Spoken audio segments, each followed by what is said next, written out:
Hola mis amados hermanos, espero se encuentren muy bien. Vamos a retomar nuestro tema de los viernes, la oración. Esta sería la tercera parte después de una pausa un poco larga con respecto a estos estudios de los viernes. Pero bueno, vamos a retomar hablando acerca del tema. Como sabemos, vamos recorriendo la escritura revisando capítulo a capítulo qué enseñanza podemos extraer acerca de la oración. Hasta el momento, la definición que tenemos de oración es la siguiente y es supremamente importante porque tal vez durante algún tiempo no toquemos la definición, sino que veamos aplicaciones prácticas de lo que es esta definición como tal. La oración es una iniciativa voluntaria del ser humano donde busca hablar con Dios para interceder por otros o llamar a Dios para agradecer, pedir ayuda, guía y también reconocer su autoridad, es decir, adorar al Señor. ¿Qué hemos visto hasta el momento? Bueno, en la Biblia cuando hablamos de la oración, que es crucial en la comunicación con el Señor, vemos que en el capítulo 1 no se habla acerca de la oración, en el capítulo 1 y el capítulo 2, porque la creación era perfecta, la comunicación era fluida y era como charlar con una persona cercana. En ese entonces no se menciona nada acerca de la oración.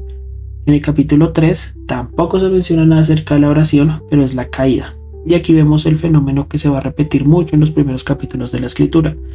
Y es que el hombre no busca a Dios. El hombre no está interesado en Dios, no lo busca. Las interacciones con Dios son iniciadas por Dios mismo. Es el Señor quien inicia las conversaciones. Es el Señor quien busca, en este caso, a Adán y le pregunta, ¿dónde estás tú? Y Adán, pues, se esconde. Continuamos con el capítulo 4. Allí ocurre pues ya la descendencia de Adán y Eva. Tenemos a Caín y Abel. Ya está establecido el sacrificio. Y vemos lo que ocurre allí. Incluso Dios habla con Caín antes y después de que Caín peque.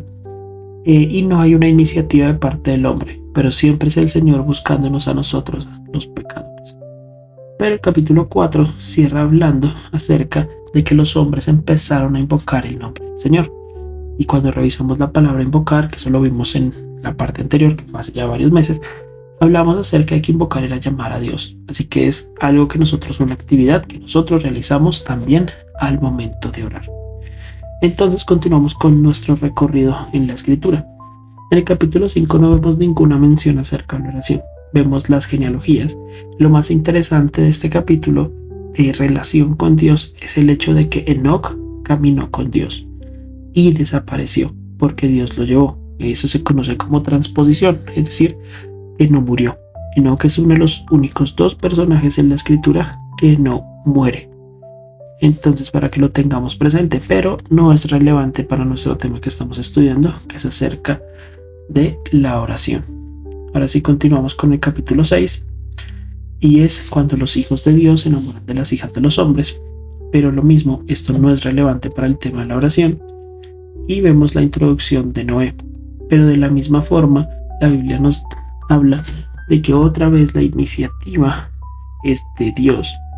Es Dios quien se acerca a Noé y le da las instrucciones de cómo construir el arca, para que Noé, por medio de su fe, pueda salvar a su familia. Y el arca, como tipo de Cristo, pueda representar la salvación por medio de la fe. Pero no se menciona nada acerca de la oración en el capítulo 6. De la misma forma, en el capítulo 7, es la entrada del arca, continúa el relato del diluvio, pero no vemos ninguna mención a la oración. Luego vamos al capítulo 8, continuamos con la historia del diluvio y no vemos ninguna mención acerca de la oración. Ahora, siempre hasta este momento la interacción ha sido igual. Es el hombre, está en su vida preocupado por sus cosas, por sus problemas, pero es Dios quien busca al hombre, es Dios quien se acerca, es Dios quien se interesa. En el capítulo 9 ellos salen del arca, Dios hace un pacto, Dios bendice a Noé, Dios bendice a la familia, pero de la misma forma no hay ninguna mención formal de la oración. Se ofrecen holocaustos y sacrificios al Señor, pero no hay una mención como tal de la oración. Capítulo 10, que es conocido también como la tabla de las naciones. Se detallan las genealogías de Noé que deberían haberse dispersado por toda la tierra y que deberían haber llenado la tierra. ¿Qué pasa allí? Pues que en el capítulo 11 vemos el relato de la Torre de Babel, en el cual las personas, en lugar de obedecer al Señor y irse por toda la tierra, deciden quedarse en un solo lugar, demostrando que son fuertes e inseparables. En ese momento el Señor entonces confunde las lenguas y no hay mención de la oración hasta este capítulo. Finalizando el capítulo, se nos introduce a Abraham. Se nos narra acerca de Abraham, que viene de la genealogía de Nos, desde la época en que los hombres invocaron el nombre del Señor, es decir, es de la línea de Set, de la línea de Sem. Abraham es muy diferente. Vayamos al capítulo 12 de Génesis y vamos a hacer una muy corta lectura del capítulo. Pero Jehová había dicho a Abraham: vete de tu tierra y de tu parentela y de la casa de tu padre, a la tierra que te mostraré, y haré de ti una nación grande, y te bendeciré y engrandeceré tu nombre, y serás bendición. Bendeciré a los que te bendijeren, y a los que te maldijeren maldeciré, y serán benditas en ti todas las familias de la tierra. Y se fue Abraham, como Jehová le dijo, y Lot fue con él. Y era Abraham de edad de 75 años cuando salió de Harán. Tomó pues Abraham a Sarai su mujer, y a Lot, hijo de su hermano, y todos sus bienes que habían ganado, y las personas que habían adquirido en Harán, y salieron para ir a la tierra de Canaán. Y a tierra de Canaán llegaron. Y pasó Abraham por aquella tierra hasta el lugar de Siquem, hasta el encino de Moré. Y el cananeo estaba entonces en la tierra. Y apareció Jehová a Abraham y le dijo: a tu descendencia daré esta tierra. Y edificó allí un altar a Jehová, quien le había aparecido. Luego se posó de allí a un monte al oriente de Betel, y plantó su tienda, teniendo a Betel al occidente y a Ai al oriente. Y edificó allí un altar a Jehová e invocó el nombre de Jehová. Y Abraham partió de allí caminando y yendo hacia el Negev.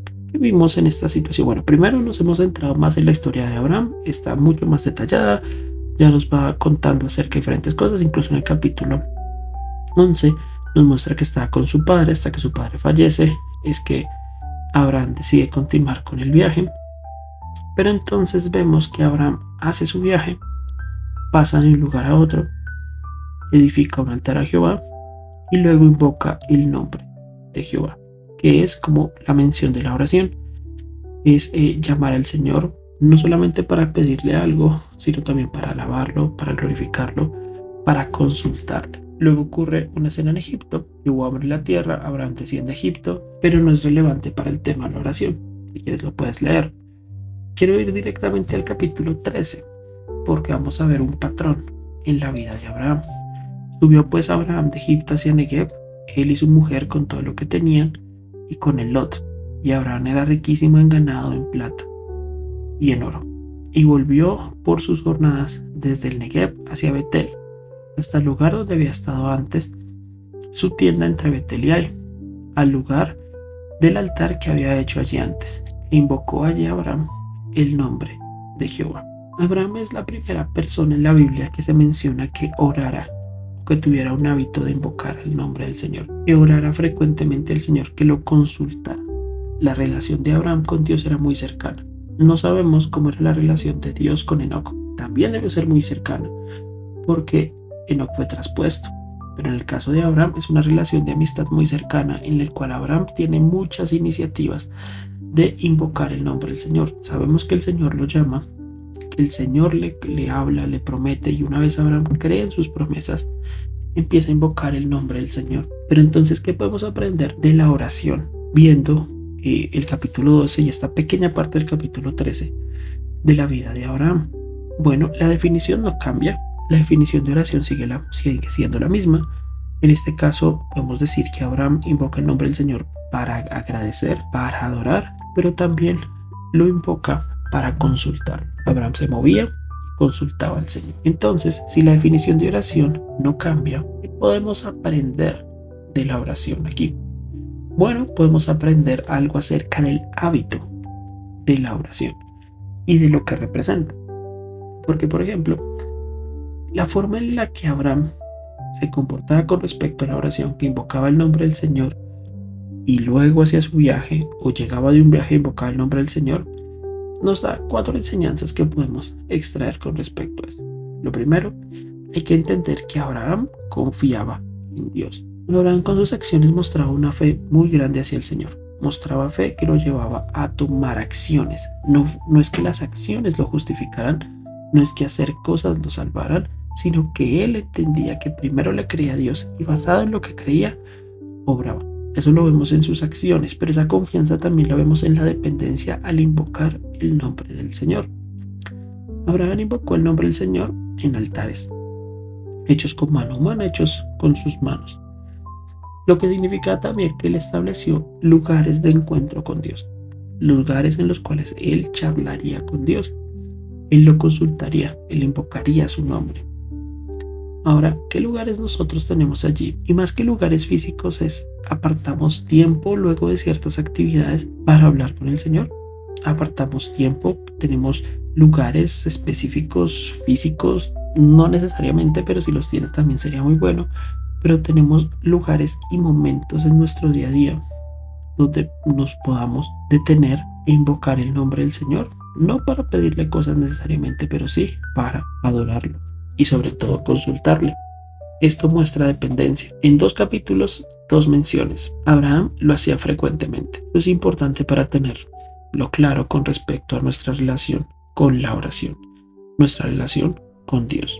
Ya lo veíamos en la definición. Claro, el Señor puede hacer cosas en nuestra vida, incluso de ser necesario intervenir, pero Él espera que nosotros, por voluntad propia, nos acerquemos a Él. Algo que también mostraba Abraham es que se movía siguiendo la dirección de Dios. Su movimiento, sus desplazamientos, era porque el Señor así lo quería. Y como Abraham era tan cercano a Dios, es que es tan cercano que pronto lo veremos regatearle al Señor, con mucho respeto, con mucho temor, pero tenía la confianza de poder pedirle cosas a Dios y saber que Dios lo escucharía, aunque lo que estuviera pidiendo fuera prácticamente el perdón de algunos pecadores, el salvar una ciudad llena de maldad. Pero bueno, me adelanto. Entonces, ¿cuál es nuestro hábito? ¿Cómo mostramos nuestra confianza en el Señor? ¿Estamos orando? ¿Estamos estableciendo lugares y horarios de encuentro? ¿Lo estamos haciendo frecuentemente? Antes de hacer cualquier acción y movimiento, ¿estamos consultando a Dios?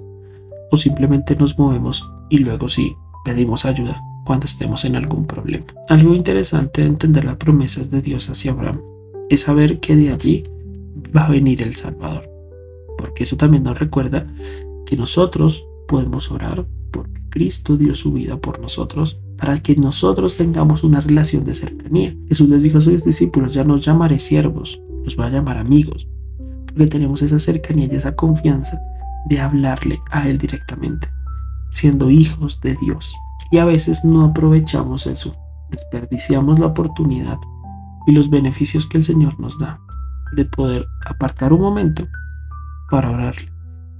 Ahora, estos días hemos estado en paro, algunos nos ha afectado más que otros, pero son situaciones en las cuales vamos a tener tal vez más tiempo de caminar, detenidos, de movernos. Hemos aprovechado ese tiempo para orarle al Señor. Sentimos que necesitamos orarle al Señor. Nos hace falta hablar con Él. Para que sea comunicación tenemos que orar y leer la palabra, pero tenemos iniciativa. Recuerda, si eres forzado, o sea, si la situación te obliga a orar, si es una oración ajena de otra persona, no contaría para ti. La oración es un acto voluntario de adoración al Señor en el cual nosotros nos comunicamos con Él y le expresamos nuestra gratitud y lo más profundo de nuestros corazones de forma frecuente. Entonces, gracias mis amados hermanos, espero sea de bendición estas enseñanzas acerca de la oración, en este caso de la vida de Abraham con respecto a la oración, y nos estamos viendo muy pronto. Si Dios permite, en 8 días continuamos con el capítulo 13 y así examinando capítulo a capítulo las menciones acerca de la oración, como el Señor quiere que nosotros estemos orando. Muchas gracias.